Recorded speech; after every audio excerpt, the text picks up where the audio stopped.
आक्रमण गंजाम जिला कबिशनगर थाना अंतर्गत बुढ़ाम्ब छकरे एभली चांचल्यकर घटना घटी।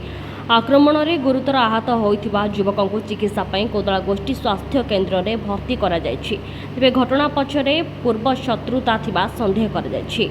सूचना अनुसार बड़ मोहरी ग्रामर टी नवीन प्रधान बुढ़ाम्ब छकरे ठिया होइथिबा बेले दुईरु अधिक युवक हठात तांको मुंड उपरे खंडा साहाय्य आक्रमण करथिले। एही आक्रमण में नवीन गुरुतर आहतर होइथिबा बेले स्थानीय लोकंको सहयोग रे तांको उद्धार करी कोदला गोष्ठी स्वास्थ्य केन्द्र को निया जायथिला।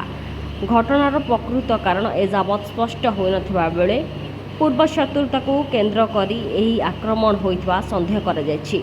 आश्चर्यजनक कथा हेउछि घटनास्थल ठारू मात्र 50 मीटर दूर में बुढ़ाम्ब पुलिस आउटपोस्ट रही।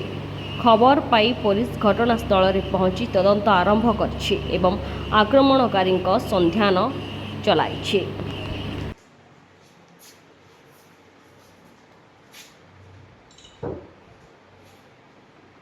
Bureau report B news Bharat.